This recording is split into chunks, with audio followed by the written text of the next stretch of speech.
Tonight, I can report to the American people and to the world that the United States has conducted an operation that killed Osama bin Laden. Where we continue to follow the capture and killing of Osama bin Laden now. Those are just some of the scenes overnight as thousands of Americans gathered in celebration of Osama bin Laden's death.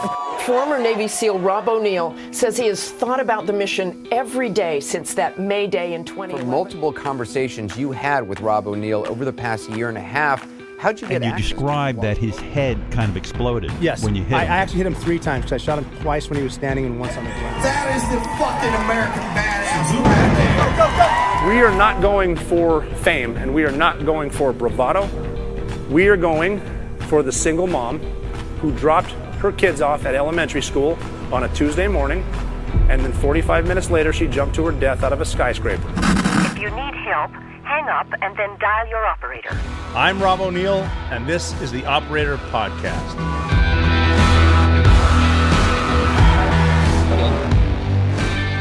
Hey, welcome back to the Operator Podcast. A little days later than normal. My apologies. A little bit of travel, Europe, that whole place. What a great time over there, too. I'll talk about my European adventure I just took. A lot of fun, a lot of good stuff, great people over there. Really bad French on my part. And I don't mean the Navy style of French where you just start cussing like a sailor. I meant like French. But this is going to be part 2 of my conversation with Navy SEAL Master Chief Stephen Drum. Great episode. I appreciate you guys watching and the feedback there. You know, we were right about some things and wrong about some things, but this is the second part 2 of my episode with Master Chief SEAL Stephen Drum.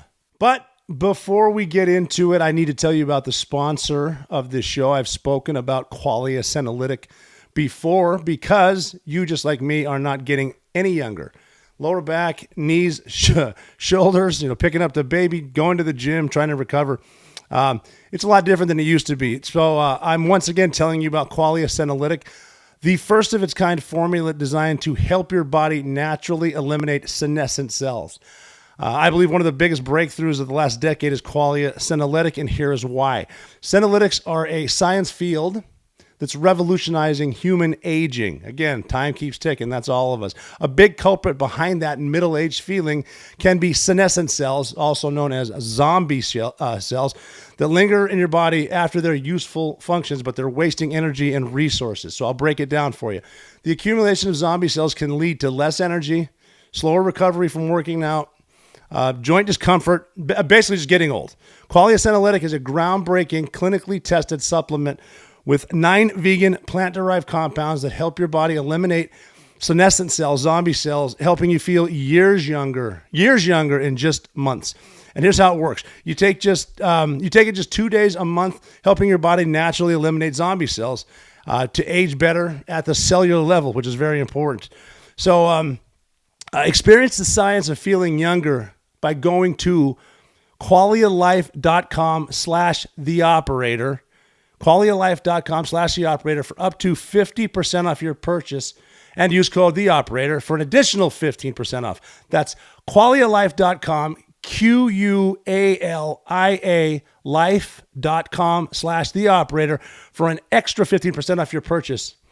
Your older self will thank you, and thanks to Qualia for sponsoring this episode. All right, so Buds ends. You got? Did they tell you Team 2 on the island? I can't remember. I think so. Yeah. I think so. So I was excited. I was happy. Yeah. Oh yeah, East Coast. Yeah. Did you? And you went to Benning first. That's right. How was that? First experience with the Army. Yes, other than that instructor. So we literally packed up, drove. A friend of mine was transporting his.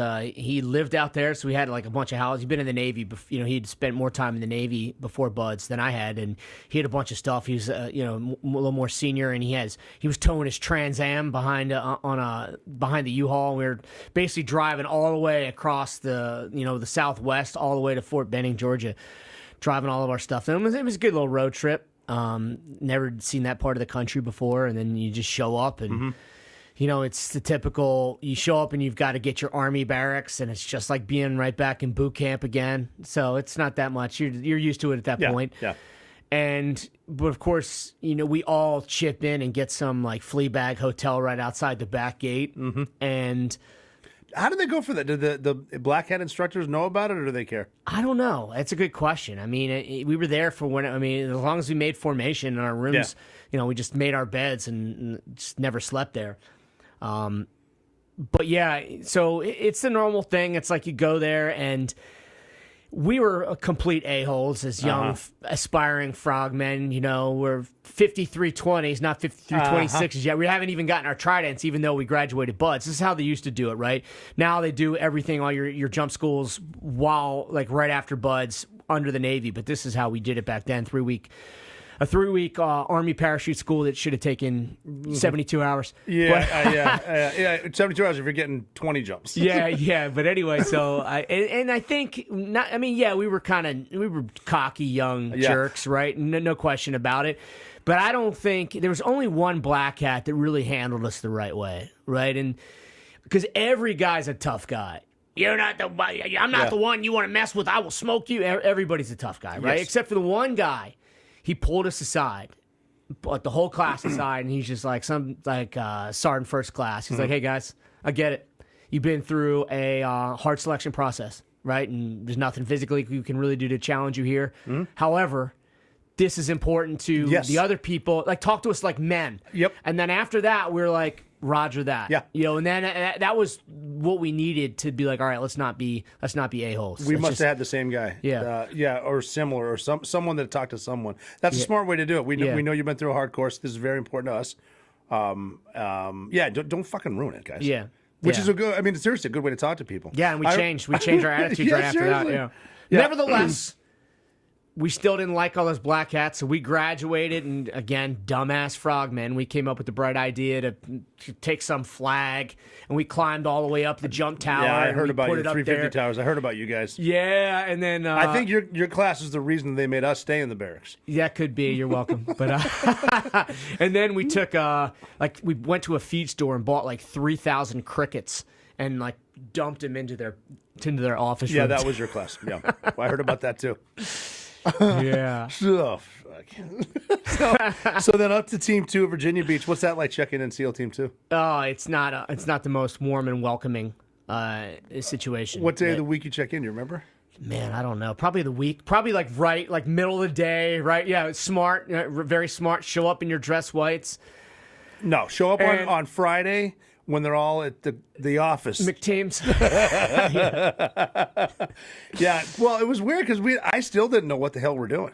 Go to SEAL Team 2. It's I don't even know what that means. And so but then you're immediately attached to training. So each team, before we had a training detachment, each team had their own training cell. And so I remember you just muster there, and they put you to work, and everybody's a jerk to you. I remember getting tracked, this one senior chief, every time you check in, somehow he'd be there. He'd drop you down, and then he'd take your check-in sheet, ball it up, and throw it at you, and just start insulting you. And I bet you're telling lies in the bar about being a frog. And it's just okay, dude. Got it the first 10 times. I think I know who you're talking about. Yeah. I think one of the first guys I met was Don Shipley. Yeah. And that was awesome. That's the guy you should meet. Yeah. Because he rolls out in his khakis, his big, powerful mustache. He's like, so you're the new guys. Yeah. You ever had a beer at the Chiefs Club? Let's go. It's all right. The SEAL team shit's pretty easy. That wasn't what I got. But I did do I was telling you this earlier. I did land my first trip in the teams was land warfare training trip up in Camp Ripley, Minnesota. And I think we'll probably revisit that place later on. Mm-hmm. But, yeah, a guy, Griff, the senior chief at the time, just a good dude. Me and one other new guy, basically, as opposed to when you're at the team, people just want you to do the shit work and they just want to abuse you. But then you get the few people that'll actually want to train you, right? And so they did that. And the other guy, and I like talking about this, right? I'm walking down the hallway in the team one day, and this guy's like, "Hey, meat!" Right? And that's what all new meats are called, meat. And I turn around, and it's just this mean-looking dude, and it's Neil Roberts. Right? I was just gonna say that. Yeah. I was just gonna. Yes. And he's like, "Come here," Yep. and I'm like, "All right." And he was like, I don't know what office, but he brings me back to his office, and he's like, "All right, look, you're gonna help me set up the compass course at 4th Story today," and and he became like a big brother to mentor, me. man. Yeah, Totally. he was just the best guy. Always always, and I think about him because I still keep my old like M60 gear that's got like a mismatch of different color pouches because we had to buy or scrap it myself. And he had taught me how to. He's like, hey, when you go across, because he was a communicator, and he showed me how to take like haversack bladders and attach them to the 60 gear so you can help float your gear because it weighs a lot. But he was always showing me stuff, and he was like the first guy that really was like, hey, I'm not going to just treat you like shit. I'm going to actually train you, right? And so and he never treated you like shit. No. I remember meeting him too. I was so impressed with. He took me and another guy to Arby's one of my first days, and just to kind of sit us down and say, here's what's going to happen. And he wasn't that much older than us either. I mean, he'd been there. Yeah, he spent some time in the fleet as well. Yeah, but he was. Highly respected. Yeah. A legend before he was a legend. And he was so cool about the gear. For me anyway, it wasn't you're a fucking idiot, but it's like, why do you do it that way? Well, here's what I'm thinking. Yeah. Kind of guy. And so towards the end of our first deployment, he was in that platoon. We spent a lot of time because I think the main platoon went to Bosnia. He and I had to go do some trips together, other places. And we'd be sitting there drinking Das Schwarz beer, all the German beer, watching movies because there's nothing else to do. And I think we were starting to get a little big for our britches, just started kind of slacking off as new guys, like maybe not making sure that the trash is taken out like it should be. And then he all like brought us in and like gave us a talking to. And then it was like we just really let our dad down. We were like, we felt so bad. We're like, I'm sorry, we'll take care of it. That is a great. Didn't yell at us or anything, just was like, look, you guys. And we were like, oh, okay, I don't want to disappoint this guy. So yeah, that's the whole. I'm ready to defend myself, and then asked you, and he's like, I expected more. Yeah. Fuck. Yeah, he was awesome about that. Yeah. Fifi was incredible. Yeah, you did your. Okay, I remember that. Yeah. Yeah. I didn't do a platoon with him, but I knew him from that. Knew him from just around, and then obviously I'm still convinced he has the best O course time. I think because they did everything. I know they made. Look, even though Buds is a correspondence course now. Yeah. I think they started making the O course a little easier. Okay. Yeah. Before they. Yeah, he had the. I think it was 4 minutes 42 seconds. Yeah, that's exactly what it was. Was the time, and that was the record. That's the entire obstacle course. That's insane. I think it took me 20 minutes the first time I took. I was barely up the cargo net. I'm at 5 minutes. Like, yeah. So, what was there? Backing up to Buds, was there an obstacle that you thought might be the reason you fail, or were you just fine at everything? Oh shit! You mean you talking about Buds now? Back to the not the O course, but in general. No, I mean the O course. Oh shit! It was all hard. I didn't know how to climb a freaking like how to do the ropes. I didn't it's all technique, and I just muscled my way through it. And I remember I'm like blood coming out of my hands, and I'm like a long shot bison, just breathing. They're like, oh, you got to run now 2 miles, and I'm like, yeah, I was a mess. And then you start to learn the technique, yep, and then you start to fly through it. I remember coming up with how am I going to explain to my father that I failed Buds because I couldn't get across the balance logs. Okay, so here's a story. This high off the ground, just go across the log. So here's a story, right? And I took my kids. I took my kids out to see Buds a few years ago, and my son was like, he was all into Minecraft or whatever he was playing. He could care less. But my daughter, she was young at the time. She's like, "Ooh, I want to do that. Can we do that?" And I'm like, "No, we can't do it." But we had this thing, and again, I've told this story to a few select audiences until I got in trouble telling it once, so I don't really tell it anymore. But we used to have this thing, a T-shirt. You had 2 T-shirts that were awarded based on your O course performance. Mm-hmm. And one was a blue T-shirt with gold. It said Mr. O course. Yes. Well, I had one really rough day. Like I never went out and partied during the week at Buds, right? Some guys did. I didn't. One night I decided I'll go out and I'll go down to Mission Beach and have some drinks with some of the hardcore guys. The next day I show up and I fail the obstacle course because I couldn't get across the balance logs. The easiest freaking obstacle. So I failed. So I earned the T-shirt that day. And the T-shirt that I earned was a hot pink T-shirt with embroidered kittens on the front.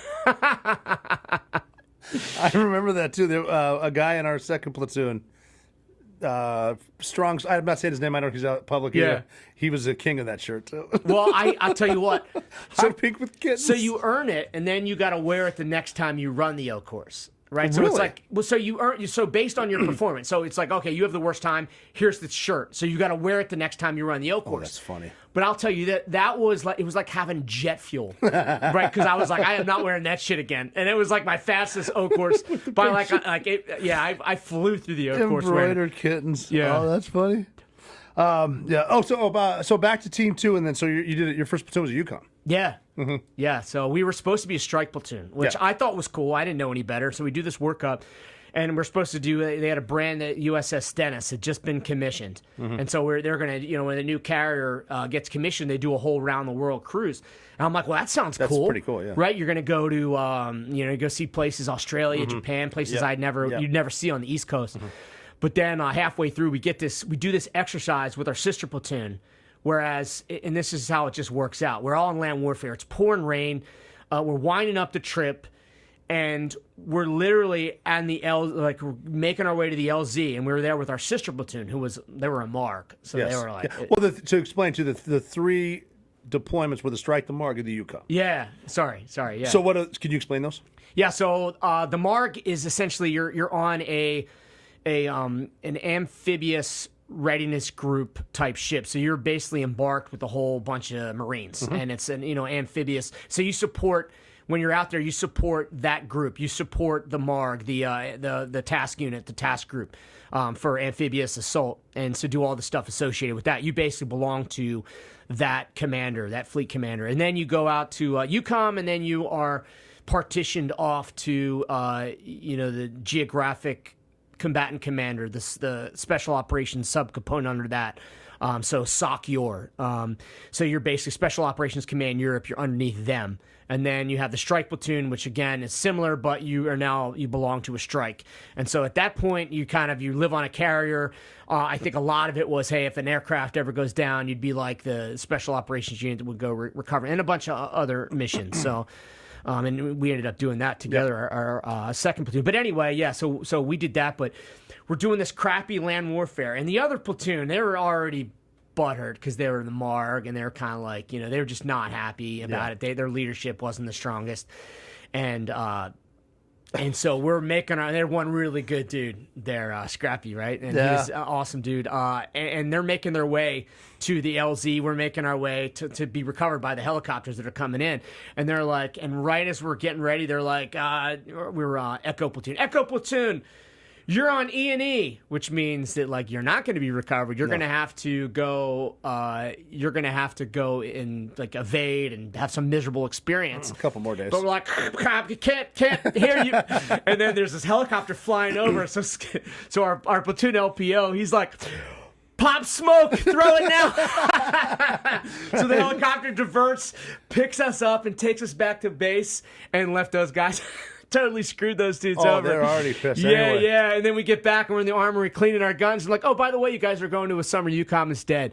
And the guys in the platoon just lost their mind. They're like, yeah, they're jumping on tables because that's the at the time that was like the crown jewel of like deployments. Well, you're deploying to Germany. Yeah. And you get per diem, which is good. Yeah.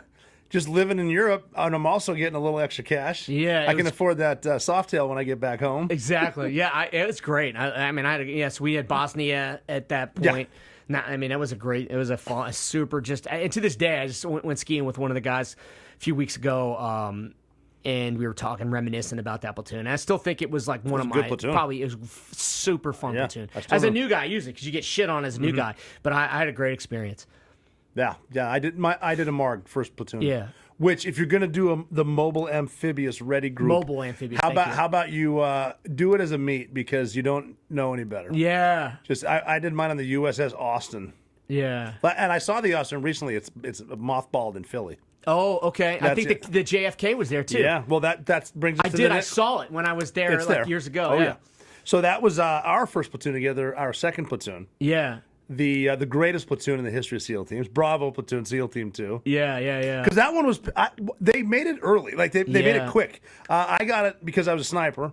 2 other guys with me, one was a comm guy, one was a corpsman. Yeah, and that's what we got into that platoon. They kind of put some really solid dudes in that platoon. They did. Why did they speed that up so much? Just because it was a strike? So Father's Day is coming up. I love Father's Day. Even before I was a father, I love Father's Day. Just memories of being on the back deck cooking up some Father's Day type food, everything that comes with it. Now I am a father. More excuses to get everyone together. When it comes to Father's Day, some things never change. Dad wants steak. A recent survey shows 75% of Americans agree there's no better way to spend Father's Day than with grilling with your family. From USDA certified tender steaks to burgers and more, Omaha Steaks delivers the world's best steak experience, guaranteed to secure your spot as Dad's favorite. Go ahead and shop at omahasteaks.com and give Dad the legendary heartland that he deserves. Plus, our listeners get an extra $35 off with promo code THEOPERATOR at checkout at omahasteaks.com, code THEOPERATOR. Just as convenience of having it delivered, having the meat on hand, it's always fresh, it's always good. I've been a fan of Omaha Steaks for a long, long time, and Omaha Steaks, they now make it easier to deliver an unforgettable gift for the best dad in the world, and obviously that's yours or mine. One of them's the best. And when you shop online and pick up in store, it's never too late to find the perfect gift. Omaha Steaks offers unrivaled quality and variety, and every bite is backed by an unconditional 100% money-back guarantee. Omaha Steaks has been America's original butcher since 1979, a family-owned company for over 100 years of experience in the meat industry. They also carry mouth-watering burgers, chicken, pork, seafood, dessert, and easy to prepare comfort food. This Father's Day, give Dad the world's best steak experience with Omaha Steaks. Visit omahasteaks.com for guaranteed perfect gifts that deliver legendary quality. And for that extra $35 off, use promo code OPERATOR at checkout.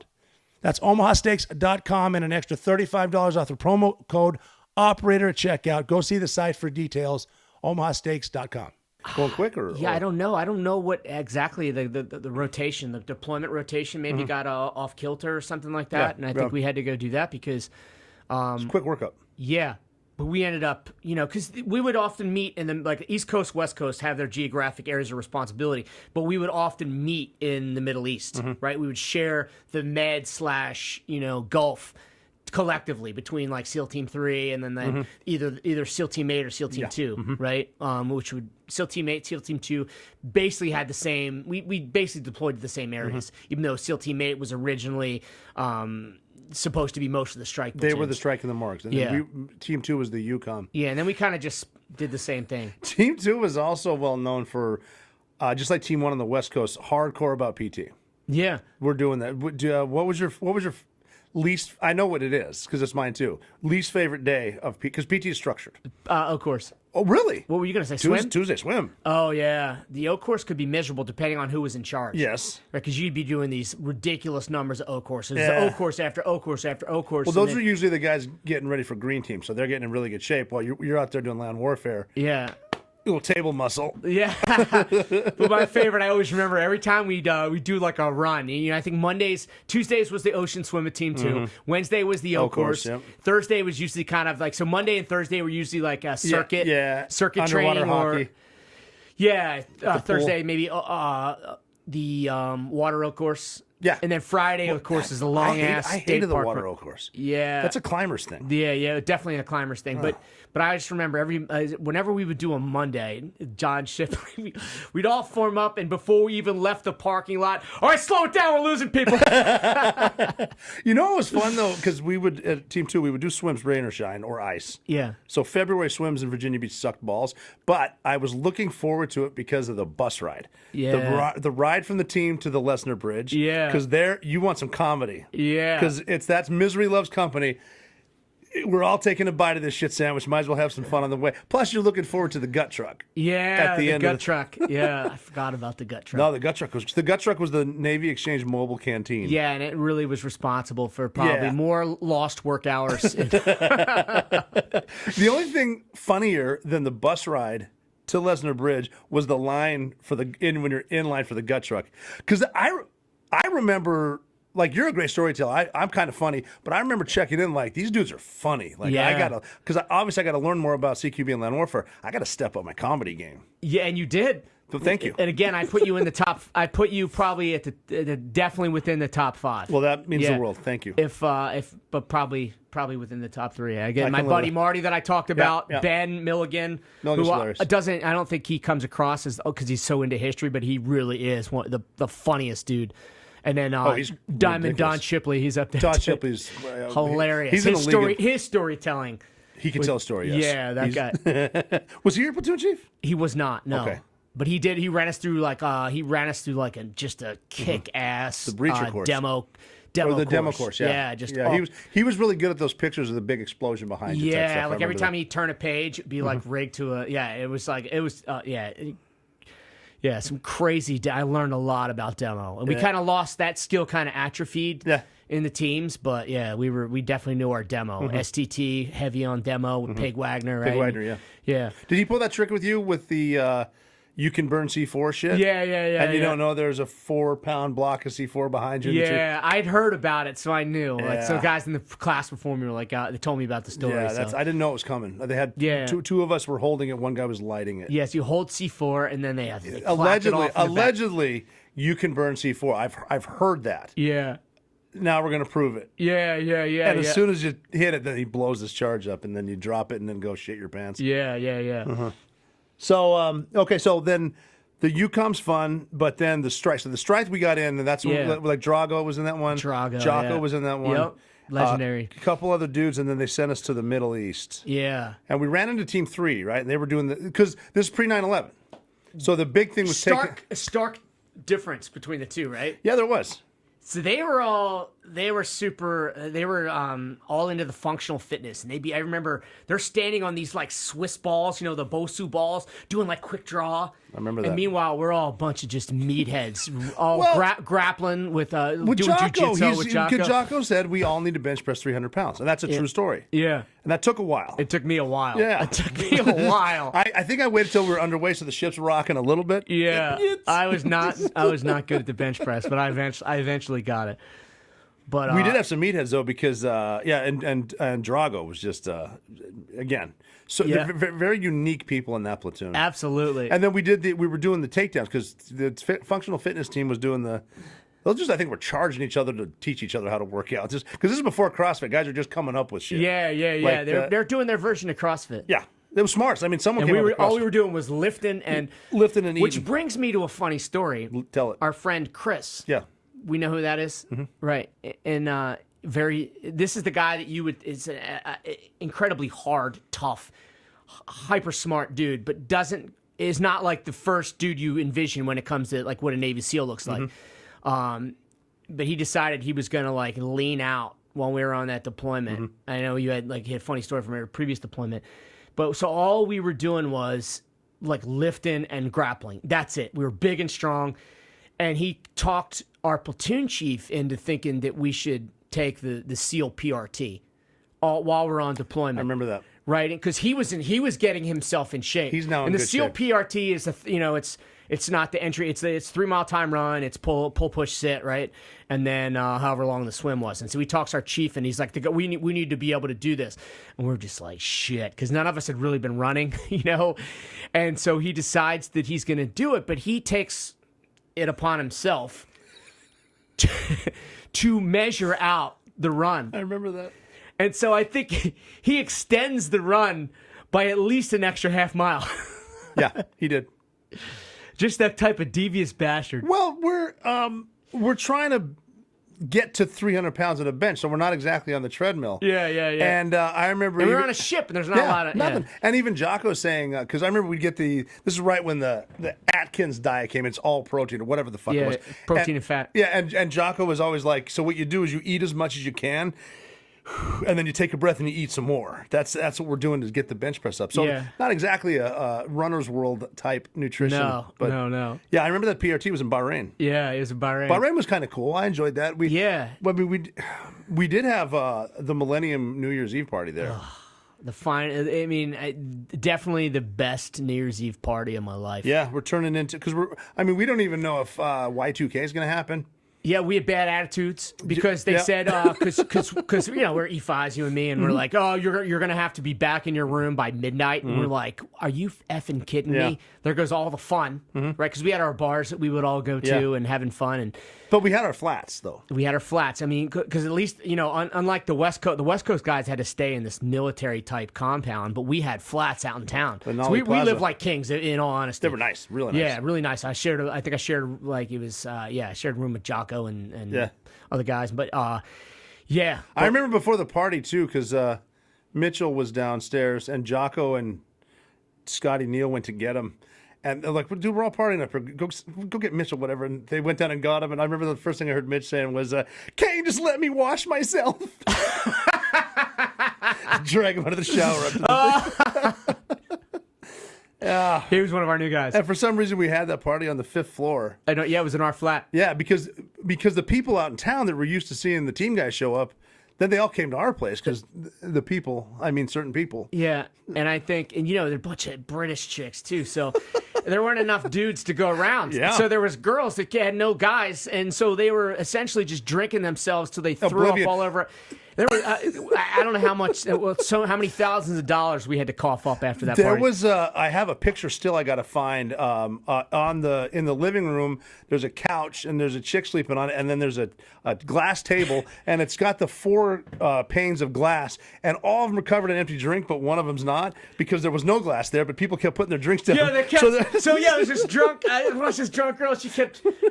And then get another one, take a sip, and just drop it. And then I think Scotty Neal threw the couch up against the thing, and Brad decided he could fly.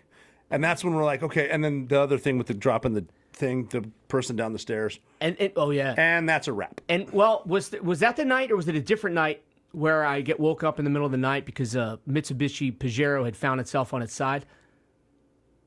I do remember that. I was not involved. Oh, I wasn't involved, but we basically got knocked on the door. Some guy thought it would be cool to show this girl how to do J-turns. Oh, that's right. In the sand, and it ended up on its side. So we're all which happens. Yeah, it happens. So we're out there trying to lifting this vehicle back on its wheels. I do remember that. So yeah, Lenali Platt pre 9/11. We did get one mission though out of the thing. We got a couple. The one though with the Volganeft. Yeah, the Volganeft. That was kind of cool. It was. My first mission was, it was, back then we were basically what we call MEO Surge. So our job at the time was, because we had embargoes on everything in Iraq, we basically had to keep smugglers from coming in and out. So whenever they would come out, this one particular time, it's a ship, and you want to talk about some really dangerous stuff. They had dates. Mm-hmm. It's a ship filled with smuggling dates. And so I'm thinking, again, we're beefy dudes, and I'm like, we climb up on the side of the ship, and I'm, going right to the pilot house where you can gain control of the ship, and there's dates everywhere, and there's like a plank that's going straight up, and I start walking up this thing, and I'm so heavy, the thing just snaps, and I fall and land flat on my back on these dates. I'm like. Landed in the dates. I think Drago told me that story. Yeah, it's very unceremonious conclusion to my first mission, right? First mission, back full of dates. But that was all we had. Yeah. I remember then we had tasked with basically the Volganeft, which was a Russian oil tanker. It was basically smuggling oil outside Iraq, and we had been shadowing this thing, and that was like the big mish. That's the big mish. Yeah. That's like SEAL Team 6 isn't coming because we got this. Well, yeah, but they wanted to drive the boats for us, remember? Uh-huh. But they weren't a theater asset. No. So the admiral wanted to use his assets, which was us. Yeah, it wasn't a SEAL admiral. It was the admiral. Yeah. That's funny. And we did get to do that. And I remember being so excited because one of our guys popped open a cabinet full of silverware, and before he confiscated all the steak knives, he said, "Real world breach." It's like, come on, dude. Yeah. And now, oh shit, that was funny. Then we got the pictures of the pilot house and all that shit, and the Russian dudes with the one Iraqi out there smoking their their Camel Straights. Yep. That was it. That was a big deal at the time, though. It was a big deal. Mm-hmm. Yeah, we were made the news and everything. Yeah, we did. I remember that. And then Yeah, but that's it. There's nothing coming up. And then the next platoon, we another Yukon. We did that one too. Yeah. Drago was there for that one too for a stint. Yeah, for a stint. Yeah. What happened with there? And I don't know if Drago told this story. I interviewed him about a year ago, and because he speaks English, but the longer he was a SEAL, the worse it got. Yeah. And there was something because our platoon chief loved the pig pulls. Yeah. Got to tell that story too. Over on deployment, where he loved ruck humps. Yeah. And I think what he said to me and Drago was stop bitching. Yeah. But Drago heard stop being a bitch. Yeah. That didn't end well. That could have gone a lot worse. No, it could have gone a lot worse. Because I mean, we were in it. I remember. He was recovering from a hernia. That's right. Oh yeah, that's right. Yeah. Oh shit, Drago I remember that. was. Yeah, that was like sticking out. Yeah, like a scene from Aliens. So he was recovering from hernia surgery. So he wasn't but nevertheless, I will say this: I supported all the ruck stuff because it made sense. We're getting ready to do special reconnaissance in Kosovo, and so it's like, hey, you better needs to be our primary 100%, motive. yeah. So it absolutely made sense. But SEALs being SEALs, we bitched about it. We're just bitching as it's going, but just a miscommunication, and I was concerned because prior to that deployment, we went to Fort Smith, Arkansas. Did get in a bar fight there, and Drago was next to me, and his go-to move out the gates was not a jab; it was a goddamn roundhouse kick to the dude's face.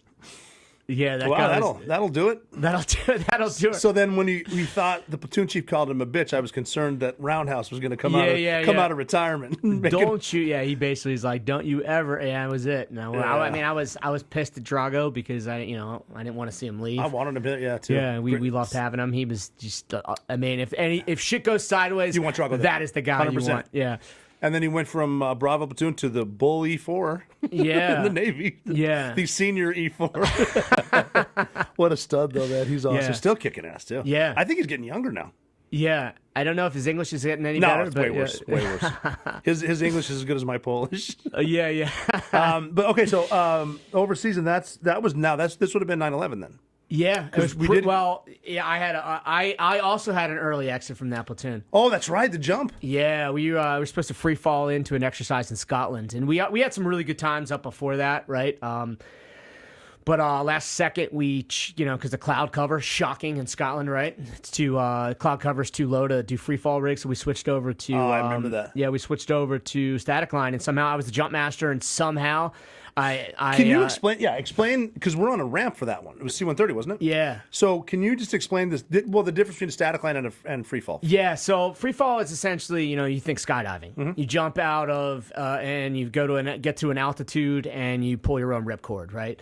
Whereas static line is, if you look at the old Band of Brothers, the old World War II movies, you're not pulling. You essentially have a line that's hooked up to a cable that runs the lengthwise of the aircraft. Mm-hmm. So when you jump out, it automatically. I don't remember how long the static line is, but you get exit out of the aircraft and you count to about 4 seconds, and that thing pulls. Mm-hmm. And so you have to. It's folded down the back of your thing. And so you have it. It's coming off, and you have to hand it the right way. So you basically hand it to somebody, or you just go. And I don't know if it got wrapped under my arm somehow when I turned. I honestly have no idea. But the ramp is way different, though. I mean, that's confusing. Yeah. Yeah, I think I was right in front of you. It could be the jump master. You're going last. I was a jump master. I was going first. Was that right? Yeah, so I had to hand it off to. So basically, I was doing a spot. So you basically. Okay, that's right. You're like a dog with its head out the window, with looking down the ramp. You're basically spot, and you're looking for your DZ, and then that coincides with a red or green light when you're supposed to jump. And I hand that off, and I hand it to our platoon commander who's right behind me, and it basically is like, all right, follow me. And somehow, I guess it got caught under my arm, tore my pec, separated my shoulder. That's right. And I had to go home and I had to end up canceling my orders to Green Team too. Yeah, I remember that. Yeah, so it was definitely a shitty injury to have. Yeah, that sucks. Yeah. I remember that too, because you still left the aircraft. Yeah. And so you landed that bitch. Yeah, I landed it, and I just was like, you knew I had this big dent where my pec used to be attached, and it bruised like immediately. And I ended up getting surgery in Germany, which I should have flown home to get surgery, but I got it in Germany because they're like the Olympic doctor, but he did a shitty job. I don't think the surgery did anything because I still have I still have like a tiny boob on my right side. It's so hot right now. Yeah. What that was? And finished my male modeling career. Yeah. So that was before 9/11. Yeah. That's Okay, right. that's so right. that was like a month before 9/11. Okay, because we went to Kosovo right after that. And then we went home for surgery. Yeah. And were you going to be in the 03 or 04 green team? Do you remember? Or 02? It was 02. I think. That was 02, yeah. I think it was going to be 02. The next one, okay. Yeah. And then, so what was recovery like? Yeah, it's guy Hutch. Remember him? I do. Yeah, he was like a torturer. He was I think he took pleasure out of going through all the movement. But I basically had a torn pec and rehabbed that. And then by the time I started healing, I realized I had also separated my shoulder. So then I had to have a follow-on surgery. And, try to get back to green team. I screened again, but my push-ups were down, and they're like, you need to get in better shape. And then I got much stronger, and my dumbass ended up failing the run. And then I made chief, so, yeah. That is unfortunate the way it goes, too. They eventually started taking chiefs into right green after team. that, they took pre-platoon CP, E7s. Basically junior chiefs. And the thinking behind that was we don't need some chief, senior chief showing up as a number 7 in the team. That's even though the Army works out for them, but our rankings and our promotion necessitates that we can't have too many. Can't be too top heavy. So that's where you and I split. Yeah. So what do you do after you recover? Where do you go? So I had orders. I think at that point, like toward the end of we all had got detailed to SEAL Team 4. Yes. But I had just gone. So if you look on my record, it says I was at SEAL Team 4, even though I never set foot on the quarterdeck. But I ended up going. I was supposed to go to TRADET anyway, and working TRADET till Green Team started. So I just basically ended up in assault cell. Was there.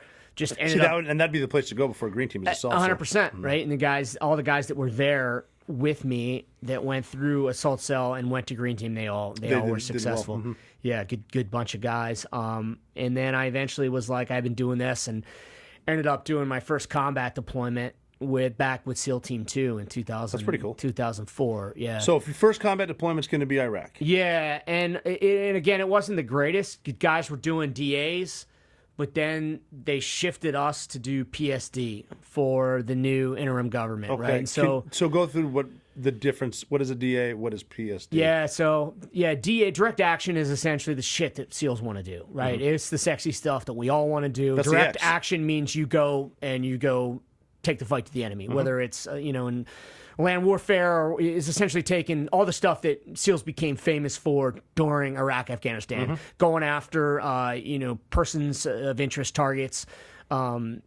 terrorists, whatever. That's what we want to do, and so what we ended up doing is another role that we also have, and the thing that many people don't realize, about the SEALs is, and it's also one of our weaknesses, we get tasked with so many different things. And so what we got tasked for was basically, essentially being like the secrets, like the president's Secret Service detail. Well, that's what we did. We took that job with the fledgling Iraqi government. So it was an interim government, meaning they hadn't been voted. They were like, hey, these are the people that we can trust to put in place to fill the vacuum after we toppled Saddam. And so we did that, and essentially, but it was good experience. I ended up being the advance for a lot of stuff, which, I would end up, me being in charge, we'd take a couple of 60s, load them up with some small SUVs and fly all over the country and set up, advance for the, so I learned a lot. What would that be like setting up in advance? Are you going to a forward operating base or a green zone type place? Or It depends. Sometimes the advance is literally like, for example, if I'm going to meet, like our guy would frequently meet with a, CIA officers and things like that. So I would literally go in advance in a convoy or with a helicopter, and I'd show up there and just basically check the security, make sure it's good to go, whatever the evacuation plan is going to be, areas for concern where potential vulnerabilities will be, really trying to make sure that the navigation plan, too, is sound based on the threat, and making sure we have our different routes of egress and just coordinating. A lot of coordination is really what it was. That was my question, because you're going to a spot that, it might not be secure. Yeah, and so I think... that's kind of cool. It is. Well, one of the ones was, and I actually enjoyed it, because summer in Iraq, you're in Baghdad, it's 130 degrees, right? And so we would get an opportunity to go to our guy. Our guy was from Erbil, northern Iraq. and so kind of a more mountainy region. So we literally, you're going from like right in the green zone, but I had the opportunity to go out on a bunch of sniper operations too, which is why it was a combat deployment for me. But we'd go up there, and I basically am flying into his hometown. And at this point, it's just like a very much, calm part of the country. And so I fly in there, and I'm basically coordinating with his security, making sure that he has everything. The vehicles are set up. Everything's that the guys have places to stay when they come in with the main body. Just stuff like that. That's good though. That is something too where you have to be a thinker because it's very fluid. I would think. Yeah, and we go and you got to problem solve. Like we get off and we get a whole bunch of flat tires on our vehicles, our armored vehicles. So now what the hell do we do? We're in the middle of nowhere. How are you going to get flat tires fixed right in the middle of nowhere? Yeah. So just shit like that. Communications go down, how you're going to problem solve, how you're going to navigate, delicate situations with hosts. And that's one of the things that we Green Berets is we're so used to trying to deal with different cultures, and people take that for granted, how different cultures can be.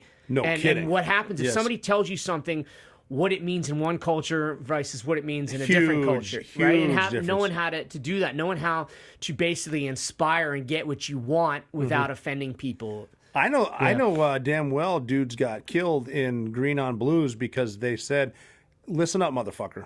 Yeah. That means that's a lot different. Yeah. In slang English to Arabic. Yeah. Because if that's a no-no in some places. That's like, smacking them on the ass with your left hand. When everyone knows you smack them on the ass with your right hand. One of the things people often don't understand is, there was often, we would have basically special operators from some of the Gulf states. Like we had, maybe some Jordanians or something like that. And they would go and they did not gel at all with the Afghans because they were because they were very condescending, because the Afghans largely conflated what was in the Quran with their own history, and they didn't their necessarily tribal stuff, yeah. So they didn't, and there was a lot of they got on better with us, and we kind of would be like, hey, let's focus on the family elements and the things, right? So what we noticed was the Emiratis.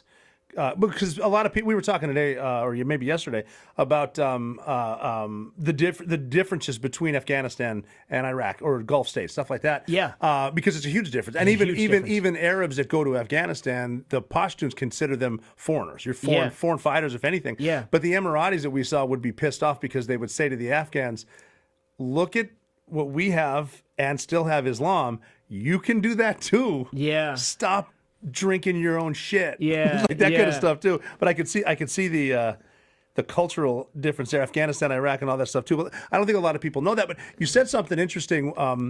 Getting into a spot, 2 flat tires. How do we do it?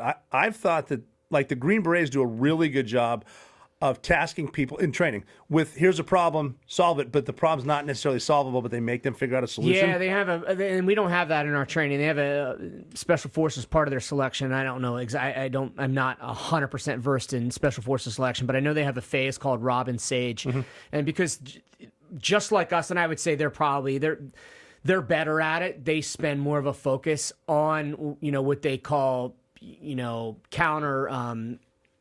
What do you call it?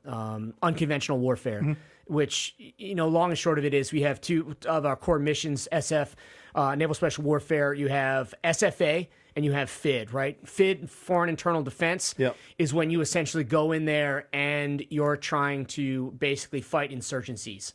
Right. And then you have SFA, which is very similar, only now you're focused more outwards to like external threats to that country, like foreign invaders. But it's some of the same stuff. Unconventional warfare is when you're really focused a lot more on kind of combat through proxies and developing them to go do things like that. That's what they do. Yeah. And so with the classic Green Beret mission, like say in the highlands of Vietnam, is going to like Montagnard tribesmen, is basically creating your guerrilla force. Yeah.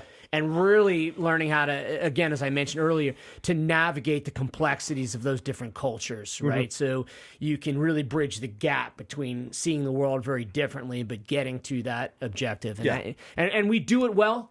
I would have to say the Green Berets, and they train that in that thing called their gig, that Robin Sage, which is like they create like a guerrilla force, and again, like you mentioned, they have to learn how to solve problems and things like that. Yeah, that's pretty cool.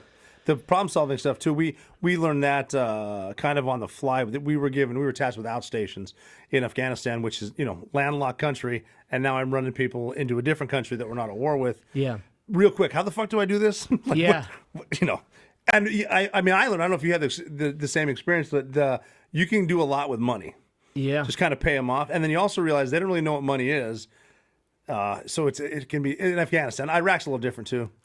But you got to know what that money gets them. Yes. Well, they're not used to having. You got to money. know what they care about. Right? Yeah. Well, when we first started doing what Uncle Sugar does, we started in Afghanistan. When we first started just pumping cash in there, and all of a sudden these warlords, and then they have oceanfront property in these Gulf states we're talking about. Yeah, and they're fighting. You're simply the strike force for one warlord against another, right? Well, yeah. It's like here's a blood feud 1,000 years old. Yeah. I know he's Al Qaeda for sure. Go kill him. Yeah. And we would. Yeah. Trying to get that kill. Yeah. But again, I think improper preparation for a lot of shit. But okay, Iraq though, you mentioned sniper ops, right? Is that the first time you got contact? Yeah, and I always look at the things I take away from, and I got strengths and weaknesses as an operator, as a leader, right? Mm-hmm. And I think I especially tend to be very hard on myself and the areas that I fell short as a leader. I think one thing I do have that's in my advantage is I am very good at my reflective thinking, is being able to have something that will sting me or something, or maybe I'll do something very successfully, and being able to kind of detach emotionally from that enough to get the maximum value from, that experience. And that a lot of times also is key events in my career, right? The first time that I was under heavy fire, right? The lessons I take away from that. The first time that things go sideways when I'm a tactical leader, and how to kind of deal with that, and how I can tie those lessons again to folks in business. But yeah, my first time in when you say emotionally detached, because I want to get into how you dirt dive before you do your mission. Yeah. But there's nothing like getting shot at. You really can't prep for it. Same with emotions. Is there anything you did to anticipate the emotion that might come? And does it take a second, take a breath, or? Yeah, I think. I can get into that. I would say emotionally, in terms of my reflection, and two separate things. I'd say that it's just my ability to say, okay, pull emotions aside, because it's like, say somebody gives you feedback, and I can get into feedback later. Somebody gives you feedback and you don't like it, you get defensive. Yeah, and that's a barrier for your growth, right? And so you can sit there and be pissed off about it, but at a certain point you got to walk it off and revisit it, because 9 times out of 10 there's going to be something of value there for that feedback. Indeed. But if you're not able to separate that emotion, then you're never going to gain the benefit of that feedback. And that can happen when things go well too. You become too complacent. Complacency is caused by success. But I'll describe, so the first time we were going out on sniper operations under the premise that we were taking a lot of indirect fire into the green zone, right? Mm-hmm. And that was putting at risk our principles that we were protecting. Oh, yeah. And so we would go out with an Army unit periodically and basically try to attack, or at least have enough of a presence where they're like, hey, there's these hunters out there that if you're not careful, they're going to get you if you try to launch rockets. Yeah. So it's a lot of just kind of, you were able to deny a lot of territory just with, you put a 50 cal up in a tower outside of a city, they know you can reach out and get them a long way. First time we're going in, and one of the things you realize is early on, when SEALs haven't been in combat, there's about nothing they won't do to get into combat. And it's like there's no plan that's too dumb if they've never been in combat. There's no plan too dumb. I love that. And I remember being at one point, and I'm working for the senior chief, and respected operator, and I'm in my team. It's me and another guy from the platoon, and then we're with a whole bunch of Army guys. We find ourselves on this rooftop, and we're overseeing some movement of another patrol. And I'm sitting there, I'm looking through my sniper rifle, I'm covering the buildings across the street. My teammate, he's in front of me, he's kind of looking down the road that way, the opposite direction. And we're sitting there, and it's hot as shit. Oh, God, right? it's I mean, hot. it's It is like hot. I drank, all I was left was like ice in my water bottle, because you're taking out the water bottles, and I was just so thirsty and so hot. And we got these guys, and I got, I'm looking through my sniper rifle, and, I've also got binos, and I got a drag bag with me.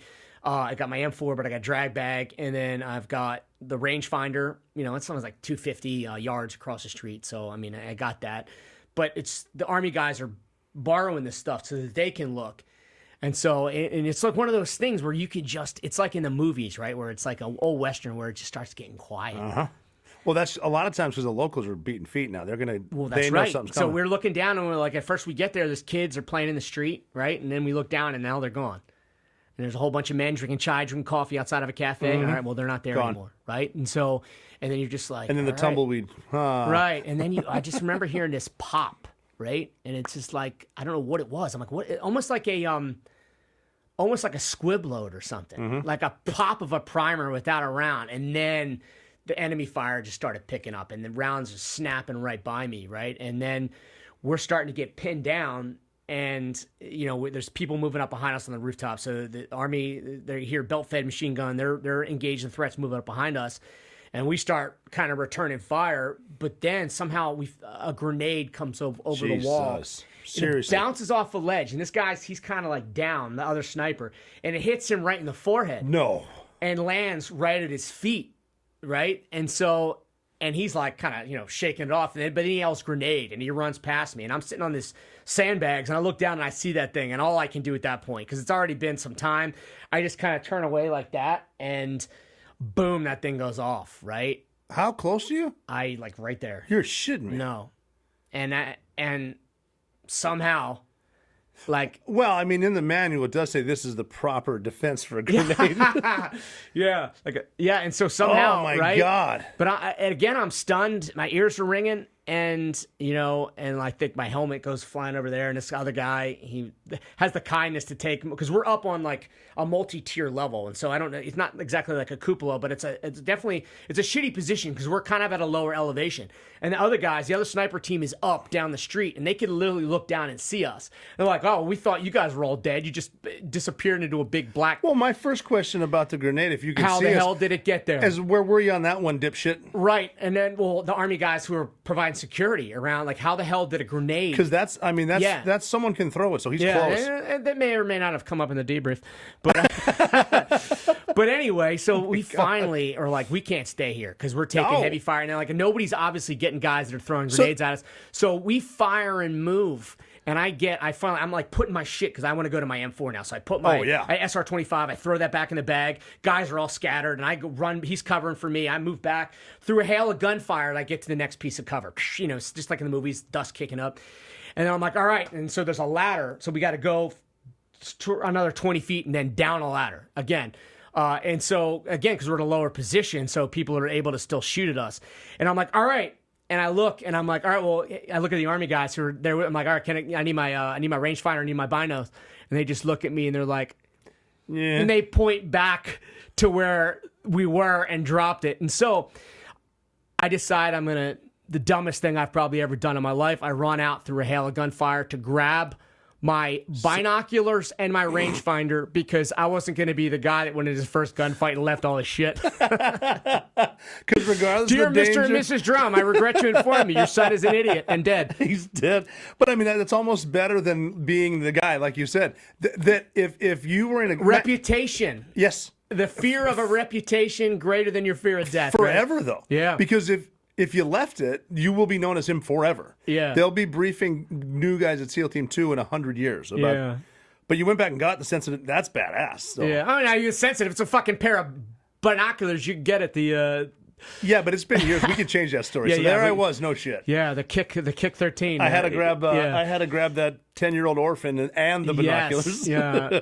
Yeah, so we got out of there. And the only thing is I sprained my ankle jumping off the ladder. But that was going to be my question. At this point, fuck the ladder. I'm jumping.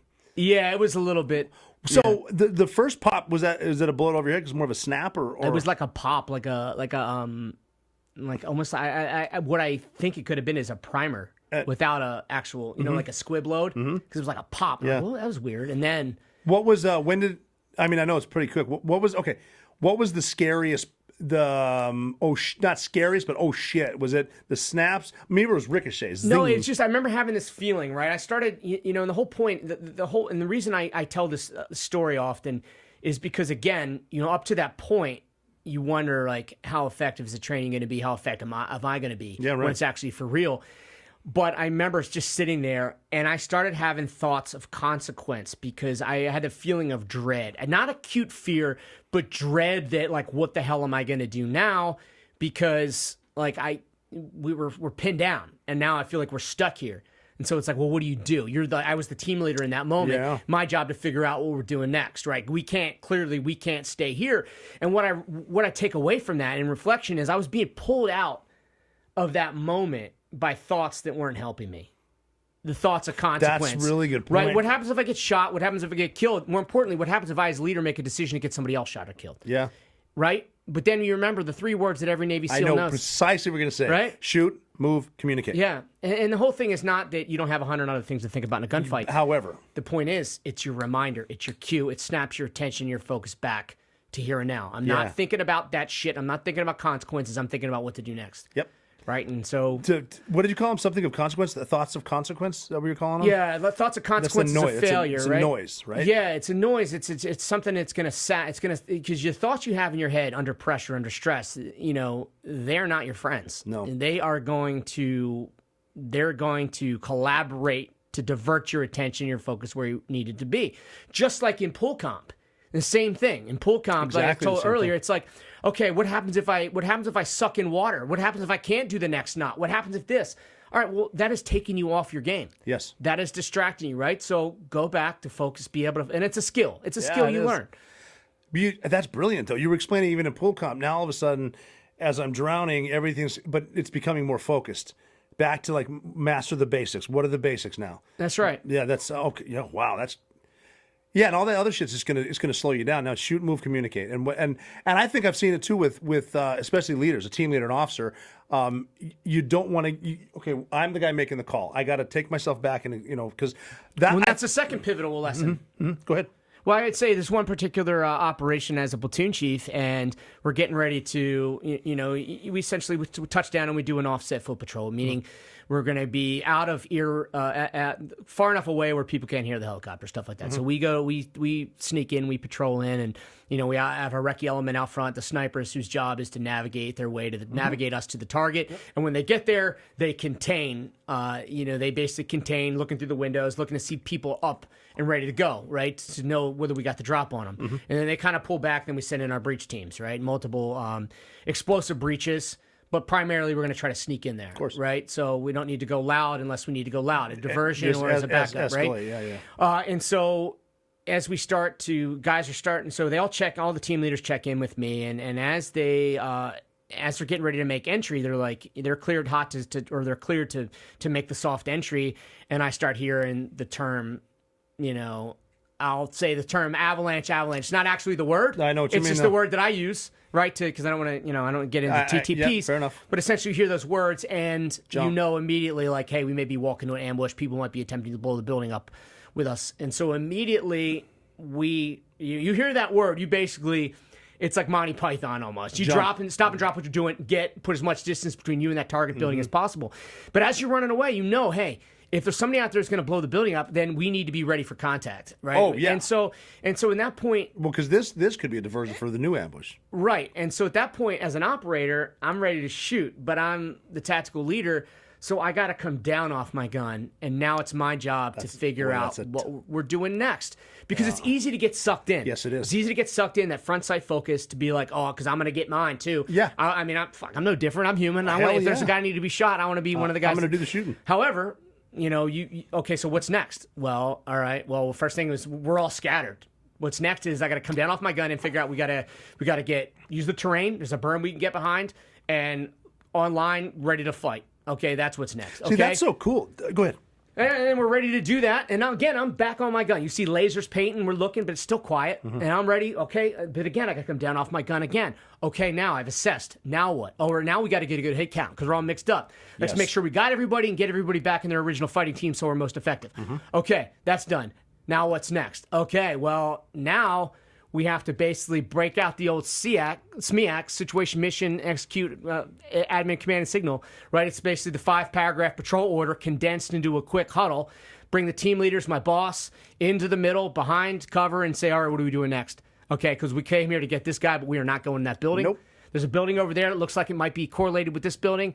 Let's leave a team here. Let's go do a attachment to get everybody off that building so we can question them. And so that's what we did, and it all ended up a dry hole and not a drama. Whatever. But I just remember that being the first thing is how you have to be able to task switch, right? People say multitasking, right? And obviously, to a degree, sometimes you just have to do that. And multitasking essentially means doing a whole bunch of shit at the same time poorly. But task switching, which means I need to be able to have automatic things that I do, and I need to be able to toggle between automatic and mindful execution of things, right? So it's almost like the example I use is when you go into a kill house and you have your primary weapon system and that goes click for whatever reason. What do? Well, automatically, the menu item is I'm going to drop my primary, go to my secondary. Well, what happens now if I'm on the street and that enemy contact is now 100 meters away? Is it better for me to go to my pistol, or do now I need to pop behind some cover, get my primary back up, and then re-engage? Either one of those choices you execute automatically and reflexively, but you have to have the presence of mind to be able to choose the right tactic. Before you automatically. That's smart too, because if I'm 4 feet from a dude in a room, obviously it's secondary. I'm not going to shoot my pistol 100 yards at somebody. I mean, it's not going to work that way. That's switching task switch is a good way to put it. That's awesome. But in the business sense, it's a matter of like always asking yourself as the leader, when I call this variable focus, is where should your focus point be at? Where should your plane of focus be at right now? So you have the two diametrically opposed. You have the senior leader in their office at the 50,000 foot level. And oftentimes they're relying on the echelons of leadership two below them to feed them the information. Whereas it's probably good that despite how busy they are, that they make sure that they go down to the ground, to the field, on the line, whatever that looks like, to really understand what the struggles are firsthand. And then you have a foreman, a leader who's on the line, who it's far too easy for them to be captured by a chaotic situation. Yes, indeed. And so at that point, their focus needs to be pushed out. And it's always asking yourself, am I seeing this clearly? Do I have enough information because I'm down in the ground versus I'm not seeing things objectively, so I need to push out. And it's always saying, where does this need to be? So I push out and I can say, is what's happening now? Is it effective? Is it helping us? And big picture, is it taking us the direction we need to go? Outstanding, too. And that's where you need good leadership above you, too, because at some point, because you're pulling back, they want to pull in. They got to realize, too, I'm not there. And physically where they are, they have the call. And that's where I think delegation comes in. That's when I think if you run into micromanagement, that's going to get someone killed. Yeah, micromanagement is a very interesting thing. And fundamentally, people are quick to say micromanage, but what I look at is a relationship between like a subordinate and a leader, and there is a continuum of where we are in that relationship dynamic, right? Because if you're inexperienced, then I have to have what we call like a lot more oversight. I have to be a lot more intrusive in that leadership. I got to meet you where you are in your journey. True. Whereas somebody who's already kicking ass, and like you have let's say a sales team, they are kicking ass. Hey, all I want to do is feed you the resources you need to just keep me informed. Tell me what you need, and let me bulldoze the path forward for you to be effective, right? But I got to know where that is. And so maybe there's a period of time where we have to explore that relationship. I remember one particular, when I was a troop chief, we're doing urban warfare, SALC, Special Operations Urban Combat. And we're down, and it came time for me to do, up to that point, we're doing platoon size assaults, or you have, maybe some guys will be driving the trucks, the other platoon, but this is a whole troop size. We land on a helicopter, the whole troop is taking this big city. And then of course then you have the outer lying little villages to set up as follow-on targets, and it's like the FTX. It's like the last, the FTX is in urban warfare where they throw the kitchen sink at you, right? And so there's like, hey, that guy that you're after, he's not there, and this guy now, he's one of the guys you're after, he's leaving in a vehicle. So I had one team leader who was clearing a structure, and I'm trying to coordinate all this stuff. There's a possible guy leaving in a car. We got to do this. He's taking too long in my estimation, right? And he's just taking too long. And whatever the communication dynamic was, I pulled him off that objective, that particular structure, prematurely. And basically what happened was, because of me, had he cleared those last couple of rooms, would have found one of the guys we were after. Oh, really? Right? So that's on me. And so he's pissed at me. Yes. But to me, what I realized was, like, we had developed a level of trust. It was like, hey, I trust that you're competent. When you tell me something that you want to do it, I have complete faith. So did I micromanage him? Yes. Did I make a mistake? Yeah, potentially. But what I did know is up to that point, I trusted him, and I told him, I said, I should have let you clear it, obviously. But I'll tell you what, the next time you tell me you got something you want to do it, I won't question it. See, that's in training. Yeah. And you learn from mistakes. Right, but you've got to establish two-way trust. Well, that's what I'm saying. I'd rather you learn it on a final training exercise, and the realization that, well, we would have got him if I had trusted you. Now I trust you, though. Yeah, and I got to tell him, right? Because I have to trust that he's going to be able to do what I tell him to do. Yeah. Right, but I got to be able to trust it, and more specifically, to be able to empower him to execute independently. Where I don't need. He's like, I got it. This is what I'm doing. This is how long it's going to take. Okay, got it. The flip side is he's got to trust me that I'm going to let him do that. That's very true. Right? Trust goes both ways. Of course. And a lot of times that trust is non-existent. Like, you got to have two-way trust. You know, that's how we can effectively lead in challenging situations. I like the mount. Well, we call it mount. Military operations, urban terrain. What did you get? What did it switch to? SALC. Some shit. Which just means it's special operations guys doing and the same shit. And the Brits are FIBUA, fighting in built-up areas. Yeah, it just doesn't roll off the tongue, does it? No, does not exactly. No, she sells seashells down in the Mount complex, but the I think that's good training because Mount brings everything into it. Yeah. CQB is going to be there. Yep. Mount is you're in the not even a 360. It's an everything. But then I think the thinking of, okay, we get contacted now. What am I going to do? Now we get contacted now. What am I going to do? And that I think at least helps you in combat because, like you're saying, someone's got to make a call eventually. And just hearing that story though, it brought me back. One thing that really made me comfortable in a really shitty gunfight is when we heard like the Army going hot. Like somewhere, like right nearby, it's like, okay, someone's got it. Yeah. The Rangers are out there getting something. Yeah. That makes me. We're not going to lose a gunfight because I got the Rangers with me. Yeah. That's pretty badass. Yeah. So what do you do after that? So you jump off the thing. You sprained your ankle. Yeah, but I mean it's fine. I just hobbled around for a little bit, but yeah. That's what it's baptism by fire. That's yeah. I always had a lot. I got effed up a lot more in training than I did in combat. And luckily for me, right? But yeah. That's how did the platoon? What were the? Because at first it's we're in a fight, but then afterwards it might sink in. How were the guys? So at that point we go back to the Al Rashid. Remember that place? No. What was that? It was like a hotel. We were basically staying at a hotel in Iraq. You know, it was it had a bar. Fantastic. So that was good. So platoon chief was cool as hell. He's like, you guys got in your first gunfight. Let's go to the basement and have some drinks, right? So I had some beers and it was good. Went out several more times. I mean, I'd gone out before that and there was rounds overhead, but that was the first time that I really was under heavy combat. And other guys went out. Went out with Steve Dart a couple times. He was in that platoon. Yeah. Unfortunately, he passed away recently too. But yeah, it would be funny. Like, I remember him. We were like little bitches. I remember it was me and this other guy, and they're like, and the guy that was in charge of us, the senior chief sniper, was like, yeah, all right, well, I don't feel like driving back to base. We're just going to stay here. We were staying in like some little room, and so, of course, Steve Dart and the other guys are waiting for us to come back so they can be tagged in to go out. And it's like, we get back to the base a couple of days later, and it's just so funny, and he's like, where the hell have you been? I'm like, well, we just ended up staying. He's like, I bet you didn't even try to get back. You're like, no, you're right. I didn't try that hard. Like, honey, how long have we been married? I tried to get back. I just couldn't happen. That's funny.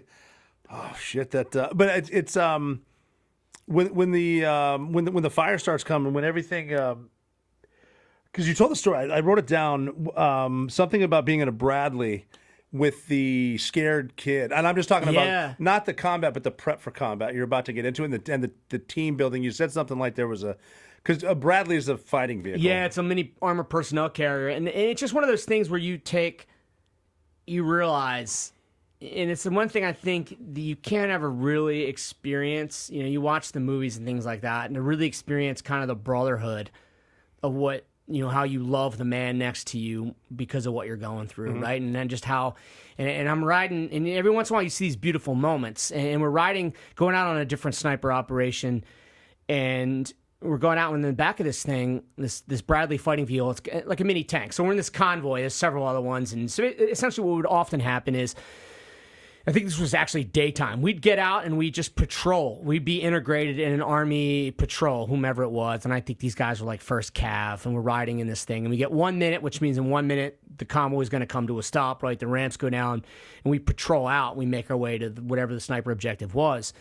And I'm sitting there, and this kid, he's like, I'm looking around, and I see this kid, and he's like terrified. And he's like, he goes, guys, I'm so sorry. I'm so scared right now, I think I'm going to throw up, right? Because because what happened was the last time these guys had gone out, they'd been in a heavy gunfight and their platoon sergeant was killed, right? And that was like, Jeez. When your platoon sergeant is somebody you look up to. Yeah, he's so tough, he's going to make it. Right. And now it's like, well, if he's dead, what's going to happen to us, right? And so, but I thought, I'm like, man, he had like the kind of courage to say that to me, right? You're going to show like a moment of vulnerability with a bunch of other men going into combat, and the response that he got a couple of guys next to him put their hand on his shoulder and was like, "We got you, brother. It's okay. We're scared too, but we got you, and it's going to be okay." Right? That's huge. And he got up and he did his job. That day. I couldn't imagine being a kid that age and your platoon sergeant gets killed. Yeah. I mean, that's a moment like people are going to freak the fuck out. Yeah, I mean, it was, I don't know how long. Well, it was, I mean, whatever. Probably like a few days before that. But still, I wasn't there for that, but yeah. No, I'm just saying, because that's the dude you're looking up to. That's right. Who's been in it before. He's a team leader for a reason. But I think the whole point of that is, and you don't realize this, you realize this later as you get older and more mature, and, team guys I talk to now, I talk to team guys that I've came up with a lot differently than we would talk to one another when we were just a bunch of knuckleheads, right? Not showing any kind of an inch of weakness. But I think the whole point is like if you need help, you got to ask for it, and because a lot more people are willing to give it to you than you might realize. Oh, they are. Right, and I think, but the tone of a good team is you're proactive about that. You're actually the one, especially as a leader, who's looking around and saying, "Hey, I might not love these people, but I gotta like them. I got to care for them." Right, and I always kind of try to lead with that philosophy is I don't like everybody. They don't like me all the time. I have to make decisions in their best interest, even if they don't think that it is at the time. But I'd like to think that I would always care enough about them to make the decision, the hard decisions, right? Just to watch out for them as well, while balancing that with the needs of the mission, the needs of the command. Yeah, boy, that's tough too, because the fear thing, I don't know how it is now, but I know guys didn't talk about it before. No. And I bring that up when people ask me, "Hey man, what's it like going on that many missions with no fear?" I'm like, I don't fucking know.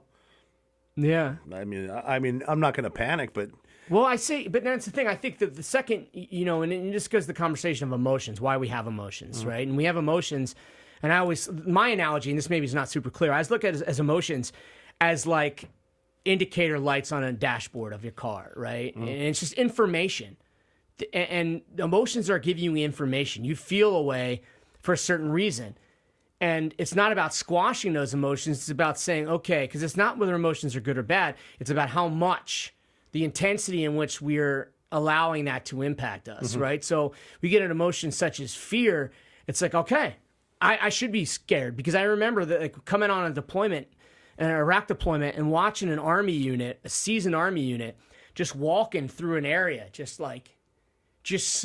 they'd been there for like a year, and they just didn't give a shit. And so they were completely just not switched on at all, and, which is very human. It's very, and then realizes they're lacking fear at that point. They just don't care anymore. And so that's costing them. And I think, and I made this statement earlier, when I go out on a stage, I'm nervous. And when I read it, one of the things I read about in my book is a really highly decorated Olympic athlete. And one of the things when she would say, she's an Olympic swimmer, like record-setting gold medalist, Dana Vollmer, one of the first Olympic swimmers to compete as a mom, actually. And, she would have these simple self-talk things. When she would show up at the venue and she'd be walking out of the locker room, going over to the starting blocks or whatever, she would say to herself, "I'm nervous." Like her hands are sweating. It's like, "I'm nervous." Good. Really? Because that's how I'm supposed to feel. If I wasn't nervous, then that's a cause for concern, right? It's acknowledging the emotions and saying, okay, what is it telling me? Okay, if I have anxiety about a presentation, well, that's the purpose of that emotion is telling me that I need to prepare. Right. And when I prepare, some of that anxiety should subside. No, that's good, talking it through too. Just the pre-jump checks and stuff like that too. And I'd imagine seeing because I'd seen different groups like that too on different bases I was on. You'd have the Army dudes that, well, the guys too that don't get any credit for the shit they did. The most dangerous jobs, driving around for a year wondering when am I going to blow up. Eventually that's going to wear on you. Absolutely. And seeing the dust and the blood and shit on the uniforms, and just like you said, I don't care. And you mentioned even earlier with the indirect fire too. That's new to these wars because there was no front line. Yeah. And men and women have been killed coming out of the shitter on a base with flip flops and a towel. Yeah. And that wears on you at some point too. And then do you think that helped with the? I think we're pretty good now, as opposed to like the Vietnam era of talking about post-traumatic stress or what people go through, anxiety and shit like that. Do you think? I think I will say this, and again, I'm not saying we have I think special operations community, especially naval special warfare. I think we've done a lot to destigmatize the role of mental health in terms as it relates to PTSD and then other associated neck up stuff, TBI, things like that, and saying, hey, we need help. And then, we started going to that program called NICO, National Intrepid Center of Excellence. It's a grant-run program up at Walter Reed and the great thing about that is it runs you through it basically treats you as a system. So the problem with Western medicine is everything's compartmentalized, right? You have something, you go see internal med doc, right. They see everything just through that lens instead of seeing how everything works together. Well, with NICO, you're meeting with, what gets you in is anything from the neck up, PTSD, TBI, and from there you have a panel of doctors that all talk and collaborate and see you as that whole body, that whole system. Physical therapists, psychologists, psychiatrists, eye doctors, neurologists. So like they go through you head to toe to try to solve the things that. Did you like it? Was it good? It was great. Really? Yeah, I think it really helped me. I did that. I basically skipped air operations in my last platoon, when I was a troop chief, to go up there. It's a month-long program, and I thought that's when I first got exposed to those things. But I think I'm up there, and unfortunately, the Marine Corps, and I love the Marine Corps, they were very much, I think, at the time, from what I heard, they were very much resistant to that type of. Why is that? I don't know, because they're hard-headed. They're very doctrine, and and again, they have a formula in which they have to work with. Like they do a very good job of taking an 18-year-old kid and making him combat ready. Totally. Right? It's like, hey, we can't start talking about this, and I need you to do this one thing in this lane really, really well. That's true. Because I don't have time to teach you anything else in the time we have. Right? They've never had a problem with retention. Yeah, and so, but I think when it comes to like things that go against the tradition of the Corps, I mean, look at how they're so reluctant to embrace special operations component of the Marine Corps. Well, that was right? that was boneheaded as hell because their thinking was, well, we're all snipers, we're all special forces. It's like, all right, I mean, if everyone's special, no one's special. We have a budget, but they didn't want to take it for a while. Yeah. So what are they doing now? Are they doing that NICO stuff now, or I believe so. I think they actually made multiple, and I think the Marine Corps. I could be wrong. Somebody can set me. I thought last thing I heard they had something like a satellite program down in Lejeune. I would imagine also Oceanside too. But did you get traumatic brain injury from the grenade going off? I think it's just a culmination. I don't know. I know. Yeah, I mean, my head was ringing for sure. Carl G's. I was really struggling when I was in when I spent all that time in assault with breaching, and then when we started doing we kept burning down the breaching kill house at Fort AP Hill, at Fort Pickett, because it was made out of wood, right? Yeah. So like, all right, well, let's make a steel one that won't burn down. Certainly. And so you're doing you're absorbing breaching charges inside of a freaking bell, and I couldn't sleep. I remember I was in that kill house. And Carl Gustav's. The Goose, man, the recoilless rifle. Yeah, but there's a bomb going off next to your head. Yeah, I remember because I'd always heard that when a breaching charge goes off, you don't want to be in a corner.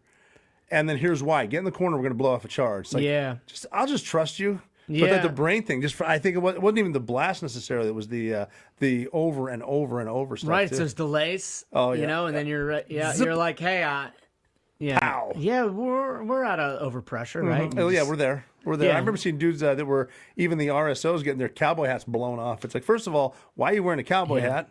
Second, I got my jaw shattered as an RSO, right? Really? I took a. Oh, that's right. Yeah, we were doing. It took a. Yeah, tell me. Yeah, sorry. so basically, we would have what's called door popper charges, right? 15-inch. Or what is it now? 15. Was it 15 inch? 15-inch slap charges. Basically, I'm going with that. 15 C2. Yeah. But basically, C2 with either single or double tamping. Basically, it's like belted rubber that acts as tamping. So it's to direct the charge, right? Yeah. So you put that on top of C2. You put it basically between a traditional door between like. The locking mechanism where the doorknob would be and the lock, the deadbolt that would be underneath that. You put it right there. Yeah. And so we decided we're going through so many doors, we'll create trainers, right? So we'll basically make steel ones. Yep. Well, I guess it got warped for whatever reason. I'm coming around a corner and I'm way out of MSD from the overpressure, but this like belted rubber comes down at however many 1,000 feet per second and clocks me right across the side of the face and just shatters my jaw. That basically. that can kill you. Yeah, but it can blow your face. And I had a off. helmet on, so I think I had a helmet on, so I think that saved my temple and stuff like that. But it got me. God. Yes, I got some steel and shit in there. I remember those the training doors. Yeah, they had little metal pieces. Yeah. And we were making the trainers with just det cord, I think, which is a good loud boom, but you're still tamped. And I remember that you got smacked with that. Yeah, I think det cord may have been the way to go. Det cord and a tie, right? To keep the door closed. Yeah, exactly. Or we can just assume breach. Yeah.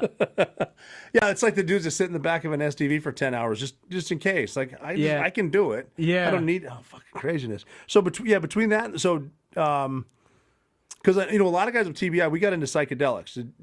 You're familiar with the stuff they do in Mexico and whatnot. Yeah. Has that ever between PTSD and TBI or no? Yeah, I haven't gone down that route. I think what was really helpful for me was just leaving Virginia Beach, and going to the Navy's boot camp. And now there's a whole level of pain associated with the quarterdeck of the Navy when you're a soft guy. And I made Master Chief, and I was sitting around a panel of other Master Chiefs, and the CMC one day says, "You are the worst freaking Navy sailor." I'm like, I can't argue. I don't know shit about what half the stuff you guys are talking about. Oh, you were up at Great Lakes at this point. Yeah, so I made 9, and I was made 9, and I was in an E8 billet, and I'm like, I need to. This job is uninspiring. I need to at least try to at least be a fucking Master Chief and go do some Master Chief shit best I knew how. And then while I was doing that, I got tasked with making helping to create the Warrior Toughness program. We'll get into that a little bit. Yeah. Tell me the Warrior Toughness program we talked about earlier a little bit. Yeah. And that's for guys going to BUD/S or just overall? No, that's for the Navy. And so, can you get into that a little bit? Yeah, so essentially they did, the Chief of Naval Personnel did a review on our training. So basically boot camp training in 2016, I think. Mm-hmm. And they came away with a lot of things that we needed to kind of change. But one of the things was a lot of people had said, hey, we may be going to war against near peer competitors, right? You think about, the Chinese, Russians, whomever else. We aren't really warriors. Right? Not in the sense that you think of like... No, that's interesting. Midway 1941, or was that 42? Whatever, we had like kamikazes flying in, right? We had sailors. Those were warriors. Those were fighters. Oh, yeah. But remember, in the 90s, like they would recruit Navy people. We'd be like, hey, you don't want to be in the dirt, getting dirty and marching around and doing all... You'd be on a ship and you just push some buttons. Mm-hmm. But hey, you're getting the money for college and, getting a paycheck, seeing the world. But again, there's none of that was, hey, you're going to be a war fighter. But we needed that. And so we're like, we need to make, I remember the Admiral, is how it all works out for guys like us, right? We're sitting there and we have an all hands call in the chapel, and somebody's like, we need to make our, and the CNO, the Chief of Naval Operations is up there. And he's like, we need to make our sailors tougher. And at some point, I stand up and raise my hand.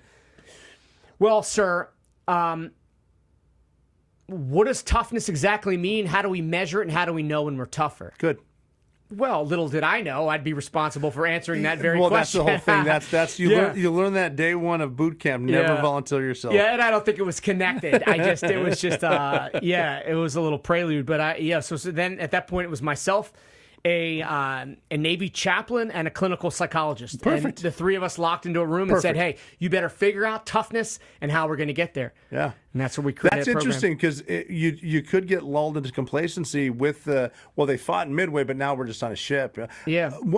Two things came to mind. Well, not to mention all the enablers that would go right to go overseas. That would actually, the Navy sailors. Oh, that yeah, would go yeah, yeah. do what do they call? What do they call They that? had the direct support course. They had expeditionary warfare. No, I mean just regular Navy sailors that would go be manning up convoys and. No, that's what I'm saying. Yeah, what do they call that? Were they augments or some shit Something like that. Yeah. I forget what they would call that. So the one poster that was a joke that but it hit home was it's like almost a meme maybe where this dude's in a foxhole and he's chucking a grenade and all it says is I just joined for the college money.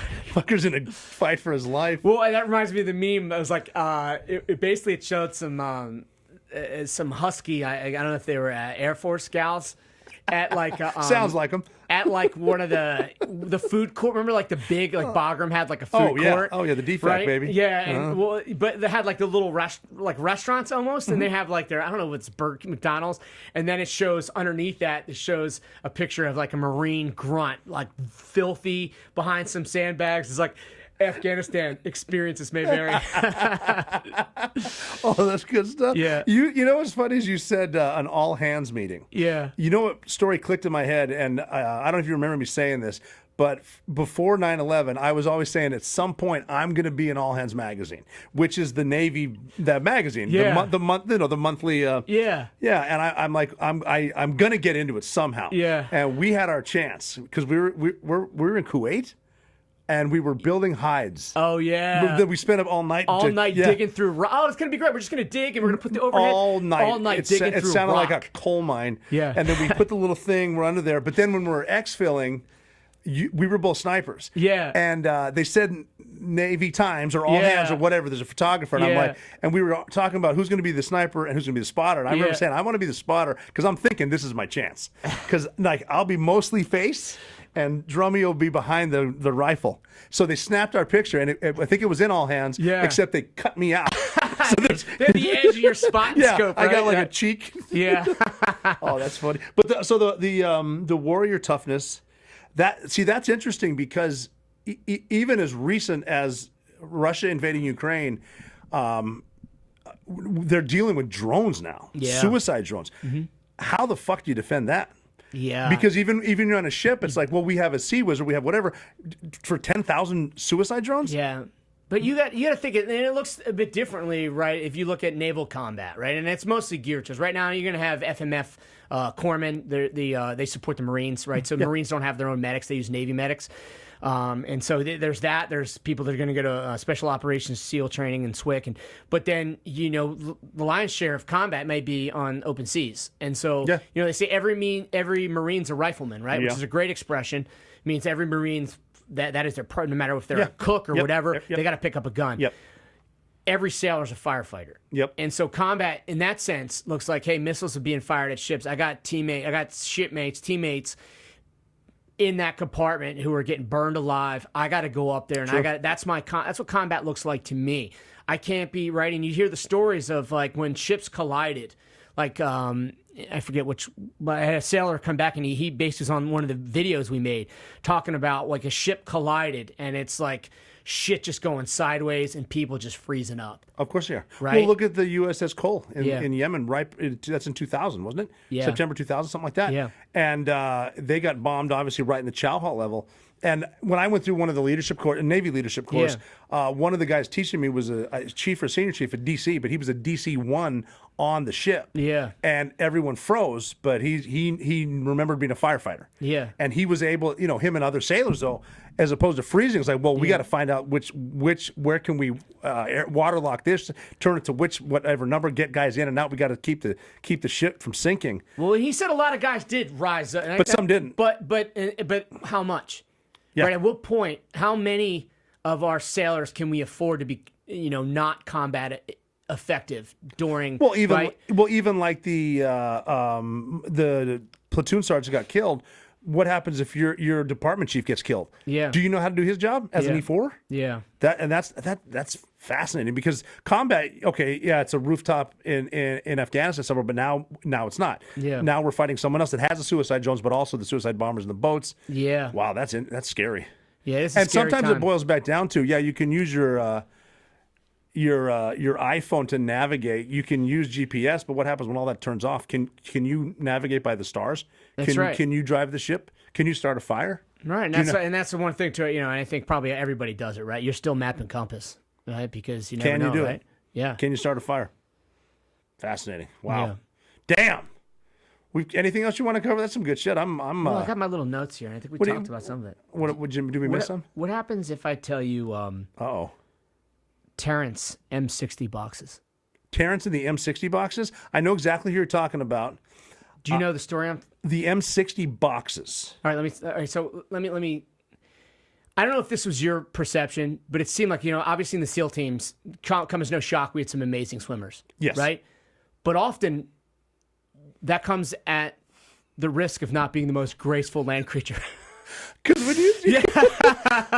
when I thought, because I love Terrence. Yeah. And I remember because we used to carry Ranger beads. Is this the same story? I don't know. My story was I stopped, because a Ranger bead is your count for 100 yards. So like 53 steps, 73, whatever the fuck it was. And then it's one Ranger bead, that's 100 yards, 2, 3. And then when you get to click, then you put the big one up, and then these go back up. So it's one click, 300 yards, whatever. And you keep doing that, whatever. And I took mine off, and Clark, platoon chief, said, "Why'd you take off your Ranger beads?" And I said, "Well, I'm saving weight, ounces equal pounds. Plus, every time Terrence falls, that's 100 fucking yards." Well, yeah, it's funny because I was, again... Great swimmer. Yeah, great swimmer. But the guy Marty from my first platoon, we were hanging out. And again, he's in that list of top 20th team guys. He's reminding me of the story, right? Because we had this guy in our first platoon, another 60 gunner who was such a man, really good swimmer. The gorilla arms. Oh yeah. The arms that can the lats. Yeah. Right, but again, not the most coordinated when it comes to land. The land. And so it's like, I think we're doing land warfare. It's wintertime, and so nobody wants to get wet, right? And we got to cross this like 5-6 foot stream. And so I'm at the front of the patrol, and we all navigate. I'm a 60 gunner too. We navigated. I find a stone. I jump across, and then what we all know is that he's at the back. And so you see the platoon is supposed to be tactical, but they start like snaking their way around so they can watch him cross the stream. And our platoon LPO, leading petty officer, like basically our senior team leader, super witty guy. He walks to the edge and he goes, "Okay, Tom, impress me." Sure enough, he goes to take a jump, face plants right in the water. But no, what I was going with Terrence was it's Camp Ripley, and we're up there doing land warfare in our third platoon, and to their credit, they would create land warfare cadre. We were living in the field for at least a week, so we're doing link up drills, doing land navigation, and linking up until we're a full platoon, and we're living off everything's in our backpack. We're filtering our own water, but they would give us navigation problems where we would navigate to a station. It would be like 50 cals, Carl G's, mortars. And but each time we would stop and have a class, I remember that. You and I would take turns, and we would go find his ruck and take a. Yes, we did. We'd take a box of our 60 ammo and bury it in the bottom of his rucksack.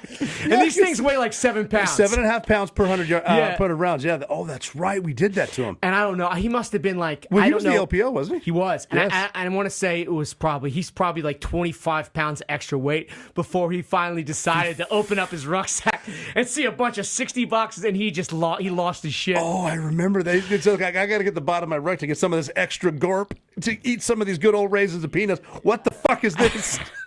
We're over there light as shit. O'Neill and Trom, you motherfucker. I need my 60 ammo back. I'm about to float off this planet. Yeah, I could. I could do another 10 clicks. Yeah, but you know what? Screw those guys, because whenever we be doing land warfare, you know what's happening. Whenever you're doing like land navigation, you're doing anything in land warfare. What do those M4s look like? Yeah, oh yeah. No 203s. No. They're certainly no 203 vests or any of that shit. Not carrying any extra eggs or even inert. Nope. Yeah, but you know what? Whenever we're going, 60 gunners, make sure you have 500 full rounds. Loadout. Yeah. Full loadout, plus you need 10 quarts of water. It's like, fuck you. I got a purifier. But I will say, Clark, to his credit, I think he actually did make guys load up, like in land warfare. Oh, yeah. Did make guys load up with golden eggs. And we carried the pig poles. Yeah. Oh, yeah, the pig poles. Yeah. The pig poles are the Klepper ops. Yeah. We had to carry those kayaks through triple canopy. And I remember at some point we're living in swamps. It's like, why are we sleeping in these swamps? Well, we don't want the enemy to see us. It's like, we're in North Carolina. Yeah, it was a swamp operation. We had a reconnaissance. They a mock missile site or whatever. We're doing reconnaissance, and they decided, these Kleppers, they were like, I remember, I think I had the G.I. Joe toy when I was a kid. It's basically like you break down this kayak. It's like a 2-person kayak, and you can basically put it in a backpack, but it's enormous. But these things have been sitting in storage so long that they were all dry rotted. So we had to like reconfigure them. And we were going to walk through, if you ever seen like a photo of 1930s Burma where these hunters are carrying this tiger tied to a pole. Well, that's us with these stupid kayaks. And we're just navigating a swamp carrying these things. I'm convinced I don't know what the hell we were going to use those for. I'm convinced that some of the guys in training wanted them because there was a guy, I'm not going to say his last name, but Roy, Master Chief. Yeah. Some guy saw him. I think Bing saw him at Chick's Oyster Bar. He said he's sitting there having a cocktail on a Saturday, and he all of a sudden hears, stroke. Stroke. And it's Roy and one of his buddies, and they're going up in one of the team Kleppers. Were you there? No. Yeah. But I think it was Clark had that bright idea. Him and I think Dueno, they used that. They were using that, those Kleppers to... I guess it worked out, right? But fuck it, they didn't have to carry it. We did. No, and the 60. So you got a 60? Snipers in our third platoon, but 60 gunners. 60 gunners, yeah. We didn't care, humping the pig. Yeah. And I never got to use the 60 in combat. No, it was retired by the time I fired over 1 million rounds in training. Yeah. Fucked up some paper targets. Oh, yeah. Some FBI silhouettes. Oh, my God, yeah, those guys are done. That's funny, though. Wow.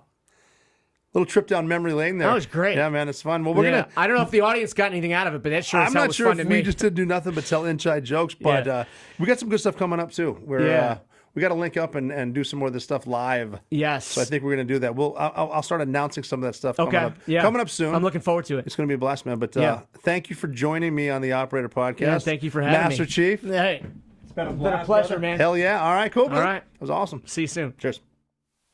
Well, I hope you enjoyed that. I love talking with Steve Drum. It's great to catch up. It's just nice to get together with old friends and put microphones up and just talk. Some good stuff came out. I don't think we got into some of the stories I wanted. So if I did mention anything that you didn't hear in this podcast, bring it up again. And having said that, if you see a big old moving truck coming and you choose not to stand by the large mud puddle, you're never